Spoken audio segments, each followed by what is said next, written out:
요한복음 성경 공부를 시작하겠습니다. 오늘은 요한복음 9장이고요. 요한복음 9장의 제목은 나 같은 죄인 살리신 이렇게 잡아 보았습니다. 우리가 잘 아는 찬양 잃었던 생명 찾았고 광명을 얻었네 라는 이 찬송의 가사처럼 요한복음 9장에는 생명을 얻게 되는 볼 수 없었던 자가 눈으로 보게 된 것뿐 아니라 예수 그리스도를 만나 생명을 얻게 되는 말씀이 나와 있습니다. 요한복음 9장의 구조를 보면 날 때부터 소경된 맹인의 그 병을 고쳐 주셨고 또 그 이제 눈을 뜨게 된 사람이 예수님을 증거하게 되는 또 마지막에 예수님께서 정말 보는 것이 무엇인지에 대해서 말씀해 주시는 내용으로 나와 있습니다. 첫 번째로 날 때부터 보지 못했던 사람을 예수님께서 고쳐 주시게 되는데 먼저는 이 사람에 대해서 한 가지 질문하게 되죠. 이 사람이 태어나기 전부터 태어날 때부터 볼 수 없는 사람으로 태어났는데 그 이유가 무엇인가? 사람들은 흔히 쉽게 누구의 잘못인가 그 잘잘못을 따지게 되는데 예수님께서는 분명하게 말씀하시죠. 그 사람이나 또 그 사람의 부모의 잘못이 아니고 하나님께서 하시는 일을 나타내기 위해서 그러한 고통이 이 사람에게 주어졌다. 그런 말씀을 하시죠. 고통의 문제는 인류가 끊임없이 질문하고 또 해결하려고 하는 문제입니다. 먼저는 보편적이고 일반적인 의미에서 고통은 아담의 범죄로부터 시작되었다. 이것이 성경의 가르침입니다. 로마서 5장 12절에 보면 한 사람으로 말미암아 죄가 세상에 들어왔고 죄로 말미암아 사망이 들어왔다. 모든 사람이 죄를 지었으므로 사망이 모든 사람에게 이르렀다. 그렇게 말씀하죠. 그러니까 신학적으로도 일반적인 논리로 보면 고통과 죽음은 사실 인간의 죄 때문에 시작된 것은 맞습니다. 그러나 이것을 개개인의 특별한 상황에 놓고 보면 우리에게 일어나는 모든 불행을 죄와 연결지어서 또 하나님의 심판과 연결지어서 내가 무엇을 잘못했기 때문에 이러한 죄로 인한 고통이 찾아왔다. 그렇게 보기 어렵다라는 겁니다.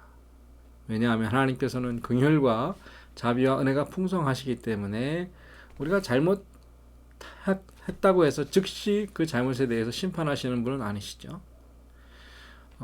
또한 하나님께서 우리에게 고통을 주신 그 이유는 우리가 회개하여 죄를 깨닫고 회개하여 하나님께로 돌아오도록 하는 그런 하나님의 섭리와 맞닿아 있습니다. 하나님의 섭리와 구속의 그 구원의 계획 가운데 포함되어 있다라는 겁니다.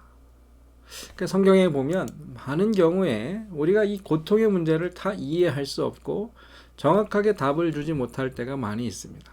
의로운 사람의 고통받는 경우, 욥과 같이 그가 하나님 앞에 의로웠지만 하나님께서 특별한 섭리와 또 뜻 가운데 그게 고통을 허락하실 때도 있고요. 사도 바울 같은 경우에는 그가 고린도후서 12장 7절에서 이렇게 고백하죠. 여러 계시를 받은 것이 지극히 크므로 너무 자만하지 않게 하려고 육체의 가시를 주셨다. 오히려 그 육체의 가시 고통 때문에 그가 하나님을 더 의지하게 되고 겸손한 가운데 하나님의 능력을 더 힘있게 되는 그런 하나님의 섭리가 있었다라는 것이죠. 또한 로마서 9장 20절에 보면 사람아 내가 누구에게 감히 하나님께 반문하느냐 지음을 받은 물건이 지은 자에게 어찌 나를 이같이 만들었냐 말하겠느냐. 그러니까 하나님께서 우리를 어떠한 모양으로 만드셨고 또 때로 인간의 우리에게 약점과 연약함을 주신 것을 우리가 불평하거나 또는 하나님께서 불의하다라고 원망할 수 없는 것은 하나님은 선하시고 우리에게 주신 모든 것 상황과 신체적인 조건과 질병과 고통까지도 하나님의 더 크신 선을 위해 사용될 수 있다라는 겁니다. 다시 오늘 본문으로 돌아와서 예수님께서 그 날 때부터 보지 못하는 사람을 향해 그 고통 또한 하나님께서 하시는 일을 나타내기 위함이다. 그런 말씀을 주셨는데 결론적으로 보면 그는 그 연약함 때문에 예수님을 알게 되고 그 신체적인 부족함이 오히려 주님을 통한 구원을 받게 하는 도구로 사용되었다라는 겁니다. 사도 바울의 그 고백대로 내가 약한 그때 곧 강함이라. 그가 오히려 볼 수 없었기 때문에 예수님을 보았다라는 역설이 이 말씀에 나오고 있습니다. 그래서 예수님께서 마지막 결론에 다시 나오겠지만 너희가 맹인이 되었더라면 죄가 없으려니와 본다고 하니 너희 죄가 그대로 있느니라. 역전이 나오죠. 반전이 있습니다.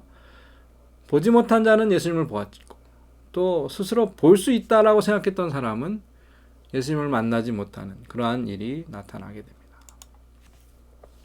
예수님께서 다시 한번 자신을 세상의 빛이라 소개하고 계시는데 이 빛에 대한 말씀은 8장에 이미 나왔습니다. 죄로부터 또 우리를 자유롭게 하시는 구원, 영생, 진리, 그것이 이제 생명의 빛으로 자신을 소개하셨던 예수님이신데 9장에 다시 한번 이 빛에 대한 이야기를 실제로 빛을 보지 못했던 맹인이 이제 빛을 보게 되는 그 과정을 통해서 사람의 눈을 열어 보게 하시는 또 예수님을 믿고 구원을 얻게 하시는 그 예수님을 소개하고 있습니다.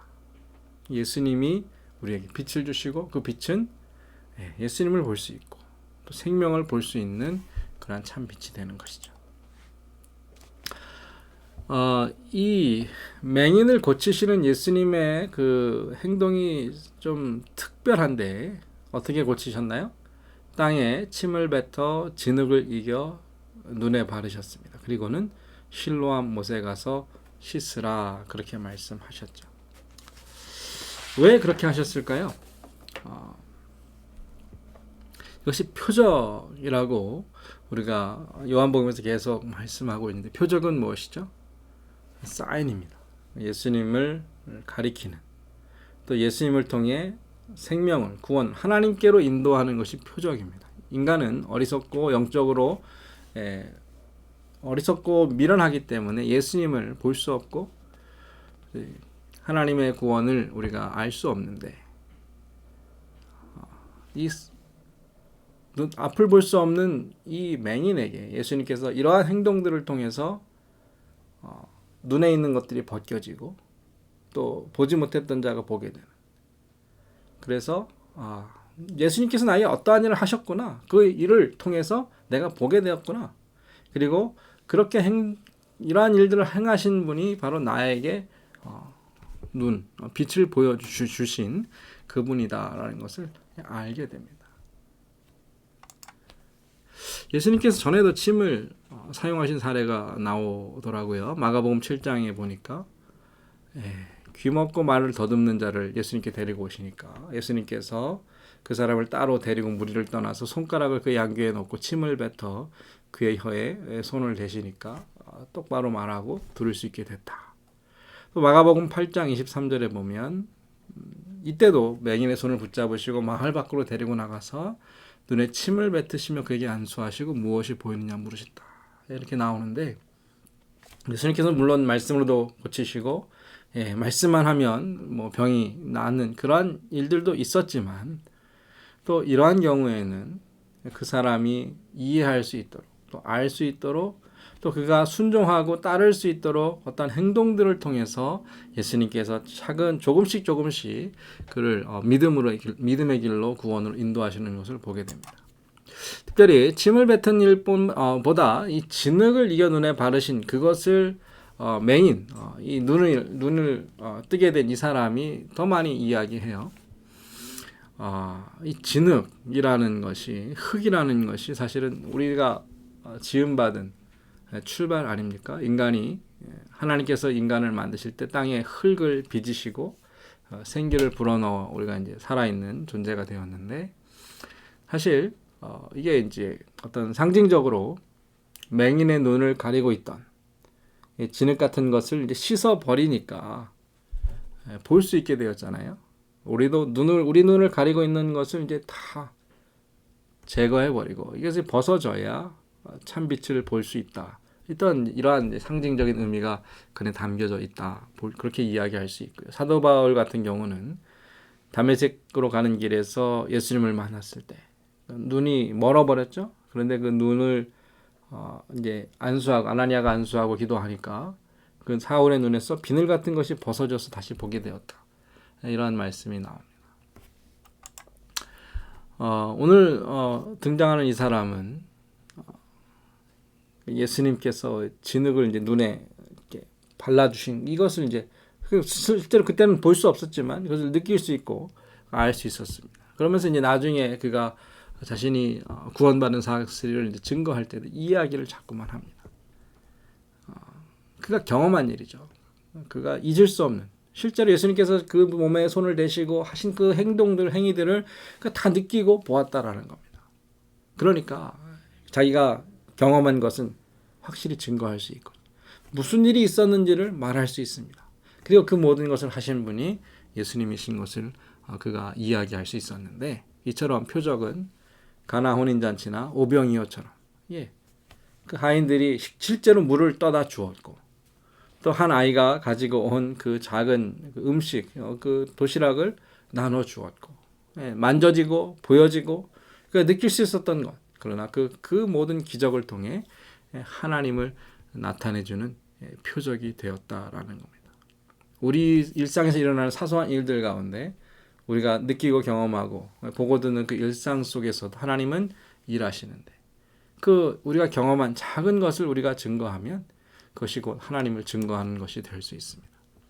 이제 눈을 뜬 사람이 자기에게 일어난 일과 또 자기를 고쳐주신 예수님을 증거하는데 그 사람의 증거는 사실은 뭐 대단한 것은 아니었습니다. 그러나 너무나 강력하고 힘이 있었던 것은 왜 그렇죠?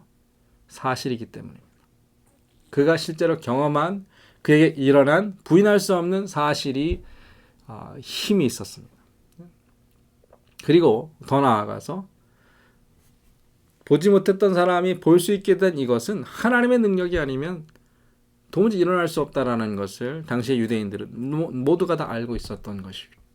그 또 한 가지 세 번째는 하나님의 사람이 아니면 하나님의 능력을 행할 수 없다. 이것이 이제 사실은 이제 유대인들 바리새인들과 이 사람이 계속 논쟁하면서 이 사람이 예수가 하나님께서 보내주신 바로 선지자 참 선지자다라는 것을 증거할 수 있었던 근거입니다. 하나님의 능력이 나타났는데 그 능력을 행한 예수가 어떻게 죄인이고 악한 사람일 수 있느냐. 하나님의 사람이기 때문에 하나님의 능력을 행할 수 있지 않았는가. 이것이 이 사람이 확신했던 사실이죠. 첫 번째로 내가 바로 그 맹인이다. 그렇게 이제 그 사람이 증거합니다. 내가 과거에 이런 사람입니다. 이 사람들이 이제 동네 사람들이 그를 알던 사람이 그 사람이 맞다 아니다. 자꾸 이제 서로 이제 질문하고 이야기하니까 그가 분명하게 말합니다. 내가 바로 맹인이었고 내가 구걸하던 바로 그 사람이었다. 내가 그 사람이다. 그리고 그 자신이 일어난 어떠한 변화, 그에게 일어난 하나님의 능력, 역사를 그가 증거하게 되죠. 우리가 전도하는 것, 하나님을 전하는 것 사실 어렵지 않습니다. 왜요? 나에게 일어난 일만을 이야기하면 되기 때문이죠. 예수님 믿기 이전에 내가 이러한 사람이었는데 예수님 믿고 난 다음에 나에게 이러한 변화가 일어났고 그것이 바로 당신들의 눈앞에 보여지고 있습니다. 나에게 일어난 하나님의 역사를 설명할 수 있다라면 우리는 모두 예수 그리스도를 증거할 수 있는 사람들이죠. 두 번째로 예수는 하나님께서 보내신 선지자다. 이것을 이제 또 그가 분명하게 이야기하죠. 당시 사람들은 예수님을 좋게 긍정적으로 생각하는 사람들조차도 예수님을 선지자로 말할 수 없었습니다. 왜냐하면 그것은 그 유대 사회에서 쫓겨날 수 있는 금지된 일이었기 때문인데 이 사람은 당당하고 분명하게 예수는 하나님의 아들, 하나님께서 보내신 선지자다. 그는 이야기할 수 있었습니다. 왜 그렇죠? 앞서 말씀드린 대로 예수님께서 그를 고쳐주셨고 그의 눈을 뜨게 하셨기 때문이죠. 그러면서 오히려 이제 자꾸만 바리새인들이 그 말을 믿지 않고 받아들이지 않으니까 그 사람들 오히려 이상하게 생각합니다. 아니 왜 못 믿는가? 왜 보고도 믿지 않는가? 그렇게 이제 말하게 되죠. 바리새인들은 그 사람이 소경이었던 사실도 믿지 못해서 여러 차례 그에게도 물어보고 부모에게도 물어보고 2번, 3번 계속 물어보고 또 하나는 너는 그 사람을 왜 선지자라고 믿느냐? 그 사람은 죄인이다. 안식일에 이러한 일을 행하고 율법을 어겼기 때문에 그는 죄인이다. 예수를 비난하고 조롱하는데 이 사람은 그가 죄인인지 아닌지는 내가 알지 못하고 그 사람이 어디서 왔는지는 내가 알지 못하지만 분명한 사실은 내가 소경이었고 내가 맹인이었지만 그가 나를 고쳐주었고 그가 내 눈을 뜨게 하였다는 이 사실은 내가 부인할 수도 없고 그것은 너무나도 확실하다. 그리고 이것은 하나님께로부터 온 능력이기 때문에 이 사람이 하나님의 보내신 선지자라는 것을 믿는 것은 너무나 나에게 당연하다. 배우지 못했고 또 연약한 사람이었지만 그에게는 그가 전할 수 있는 증거가 있었습니다. 확실한 증거가 있었습니다. 하나님의 능력을 경험하고 체험한 사람에게는 이러한 능력이 나타나게 되는 것이죠. 이제 마지막으로 예수님께서 이제 그 사람을 만나셔서 그 사람의 믿음을 확인시켜 주시고 내가 바로 너를 고쳐준 하나님의 메시아다, 그리스도이다라는 것을 알려주시면 네가 나를 믿느냐? 믿습니다. 그의 믿음을 확인시켜 주시죠. 또 한편으로 예수님을 믿지 않는 사람들에게 이렇게 이야기합니다. 너희가 맹인이 되었더라면 죄가 없으려니와 본다고 하니 너희 죄가 그대로 있느니라. 보면서도 볼 수 없었다. 보지 못했던 사람은 믿음으로 예수님을 보았고 예수님을 증거하였는데 볼 수 있다라고 생각했던 사람들. 그러나 자기들이 보는 것 때문에 오히려 마땅히 보아야 할, 정말로 보아야 할 구원, 하나님을 보지 못하는 그 역설과 모순이 요한복음 9장에 나와 있는 내용이죠. 우리도 마찬가지로 우리가 본다라고 안다라고 그렇게 생각하기 때문에 그것이 우리의 눈을 가리고 있습니다. 그러면 하나님을 볼 수 없는데 정말로 하나님께서 우리의 눈을 열어주시고 그 빛을 비추어 주시면 전에는 볼 수 없었던 자이지만 전에는 잃어버린 자이지만 이제는 하나님께서 찾으시고 구원하시고 볼 수 있는 그러한 자가 되었다. 이것이 하나님의 은혜입니다. 나 같은 죄인 살리신 그 은혜의 놀라와 이 고백이 우리의 고백이 된 것을 인하여 감사하시고 또 정말 또다시 우리가 다른 어떤 것으로 눈이 멀거나 눈이 가려지지 않도록 늘 그리스도의 빛을 바라보시는 저와 성도님들 되시기를 바라고 소망합니다. 공부를 마치겠습니다.